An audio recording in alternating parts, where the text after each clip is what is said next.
Haleluya, puji Tuhan. Saya Renaldi Malingsan. Kali ini kita akan belajar tentang prinsip-prinsip evaluasi dalam pembelajaran.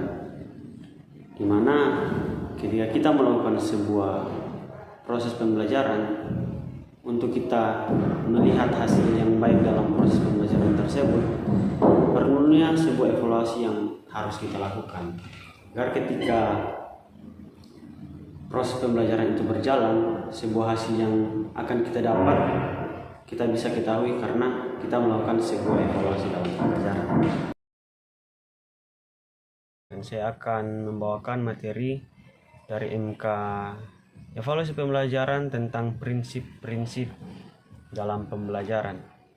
Bahwasanya sebagai seorang guru, tahapan evaluasi pembelajaran menjadi salah satu unsur penting dalam proses belajar mengajar. Setelah guru melakukan transfer knowledge melalui materi dan tugas, kini saatnya melakukan sebuah evaluasi dari apa yang telah guru sampaikan tersebut. Sebagai seorang guru, tahapan evaluasi pembelajaran menjadi salah satu unsur yang penting. Ingat, sebagai seorang guru perlu sekali kita melakukan sebuah evaluasi pembelajaran. Dan sebelum kita masuk juga dalam prinsip-prinsip dalam evaluasi pembelajaran, penting kita harus mengetahui dari sisi etimologi bahwasanya dalam bahasa etimologi, evaluasi itu adalah upaya untuk menentukan nilai. Artinya ketika kita melakukan upaya dalam sebuah proses pembelajaran, di situ ada nilai yang kita lakukan karena berdasarkan evaluasi yang kita lakukan. Baik, dan juga untuk lebih dalam kita masuk dalam materi ini, mengapa evaluasi itu sangat penting? Mengapa evaluasi dalam sebuah pembelajaran itu sangat penting? Dikarenakan evaluasi pembelajaran sangat penting itu dilakukan untuk mengetahui efektif atau tidaknya suatu sistem pembelajaran yang diterapkan oleh tenaga pendidik.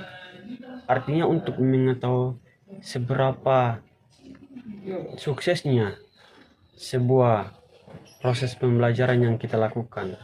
Karena dia di sini mengatakan bahwasanya dilakukan untuk mengetahui efektif sebuah proses pembelajaran itu dilakukan secara efektif. Itu artinya ketika kita mau melakukan sebuah evaluasi dalam sebuah proses pembelajaran, itu ada pengaruhnya, ada dampaknya yang kita lakukan ketika evaluasi itu kita lakukan dalam sebuah proses pembelajaran. Apa dampaknya? Ya, dampaknya agar kita dapat mengetahui nilai-nilai yang baik, nilai-nilai yang telah kita lakukan sebagai sebuah proses pembelajaran, kita dapatkan sebuah nilai yang baik dalam pembelajaran tersebut. Sebabnya dalam slide tersebut pentingnya evaluasi, karena evaluasi itu dilakukan untuk mengetahui efektif atau tidaknya suatu sistem pembelajaran yang kita lakukan. Kalau kita melihat menurut Kamus Besar Bahasa Indonesia, efektif itu adalah sesuatu yang ada efeknya, seperti yang sudah saya katakan tadi.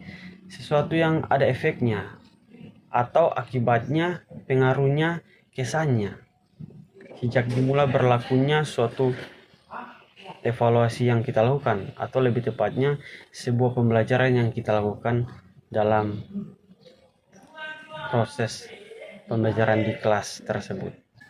Dan dalam sebuah pembelajaran, dalam kita seorang guru melakukan sebuah evaluasi pembelajaran, ada beberapa prinsip yang sangat penting ketika kita mau melakukan sebuah evaluasi dalam sebuah pembelajaran yang sedang berjalan. Baik, yang termasuk prinsip pertama dalam prinsip-prinsip evaluasi pembelajaran yaitu kontinuitas. Di mana kontinuitas ini adalah pembelajaran bukan hanya dilakukan saat ujian saja atau saat setengah semester atau akhir semester. Lebih dari itu, jika para guru ingin melihat perubahan yang signifikan, yang sangat menunjang dalam pembelajaran, kita harus melakukan evaluasi secara berkesinambungan. Artinya sejak dari tahapan penyusunan rencana sebuah pembelajaran hingga pelaporan tetap harus dipantau secara kontinu. Itu artinya penting sekali kita melakukan sebuah prinsip dengan metode kontinuitas ini. Baik, prinsip yang kedua yaitu komprehensif. Komprehensif ini tidak jarang beberapa guru hanya fokus pada aspek kognitif dari siswa tersebut. Padahal ada aspek lain yakni psikomotorik dan afektif turut bekerja bersama dalam proses sebuah evaluasi yang kita lakukan. Sebagai guru juga memang tidak hanya dituntut bagaimana siswa bisa paham sebuah materi, guru juga dituntut bagaimana bisa membentuk sebuah karakter siswa yang baik hingga bisa memiliki dampak positif dalam sebuah pembelajaran. Oleh karena itu, evaluasi pembelajaran juga yang baik dilakukan dari proses belajar hingga hasil belajar dari siswa itu tergantung pada bagaimana guru ingin mengevaluasi sebuah pembelajaran yang siswa lakukan. Kita masuk pada prinsip yang ketiga, yaitu kooperatif. Sejatinya, proses evaluasi pembelajaran yang dilakukan itu harus berkoordinasi dengan berbagai elemen yang turut adil dalam perkembangan siswa, mulai dari kepala sekolah, guru mata pelajaran, wali kelas, hingga petugas administrasi yang ada. Itu artinya elemen yang turut adil dalam perkembangan siswa itu melalui kepala sekolah, mata pelajaran, wali kelas, orang tua, hingga petugas administrasi. Itu adalah elemen-elemen yang penting untuk kita melakukan sebuah proses pembelajaran dalam kaitannya dengan berkoordinasi. Hal ini sangat dianjurkan juga bekerja sama dengan siswa itu sendiri. Hal tersebut, prinsip yang ketiga tersebut. Kenapa? Karena ini bertujuan supaya seluruh elemen yang terlibat dalam sebuah evaluasi pembelajaran merasa dihargai atas kerjasama yang dilakukan antara elemen-elemen yang tadi sudah disampaikan tersebut. Dan prinsip yang keempat yaitu objektif. Objektif ini penilaian hasil dalam evaluasi belajar haruslah bersifat objektif. Artinya ketika kita melakukan sebuah evaluasi dalam belajar, kita harus melakukan metode yang bersifat objektif ini. Karena faktor-faktor subjektif seperti hubungan antara guru dengan siswa dan faktor perasaan karena merasa tidak tega atau yang lainnya tidak boleh dimasukkan ke dalam evaluasi. Artinya ketika kita melakukan sebuah evaluasi belajar dengan aspek bersifat objektif ini, ada faktor-faktor yang tidak boleh dimasukkan dalam proses belajar, yaitu seperti faktor perasaan karena merasa tidak tega atau yang lainnya tidak boleh merasa tidak aman dalam sebuah kelas tersebut. Seiring dengan berpraktisan tersebut, jangan sampai menghilangkan juga esensi evaluasi pembelajaran itu sendiri, yakni mencapai keoptimalan dari tujuan belajar.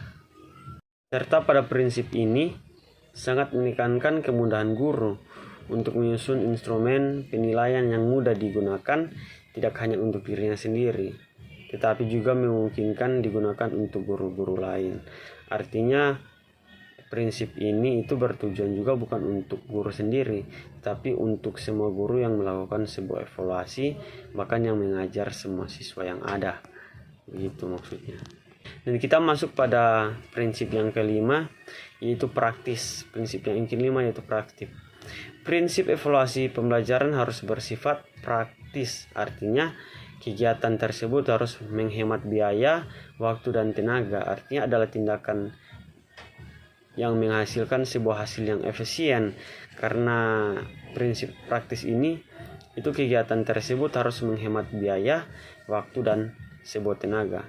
Secara umum, tujuan pembelajaran yang utama yaitu untuk menciptakan kegiatan belajar mengajar yang lebih baik dari sebelumnya, dan itu adalah tanda dari sebuah evaluasi. Namun lebih dari itu, berikut beberapa tujuan evaluasi pembelajaran. Kita akan masuk kepada beberapa tujuan evaluasi pembelajaran, yaitu meningkatkan motivasi belajar siswa. 1. Yang kedua, siswa bisa mencapai tujuan belajar dengan optimal sesuai yang diharapkan. Yang ketiga, mendorong kreativitas guru untuk menciptakan model pembelajaran yang lebih kreatif dan inovatif. Dan keempat, membuat kegiatan belajar di sekolah berjalan dengan lancar. Dan yang kelima, menumbuhkan rasa ingin tahu belajar bagi siswa maupun guru. Terima kasih. Mungkin ini yang menjadi materi yang bisa saya paparkan dalam video saya.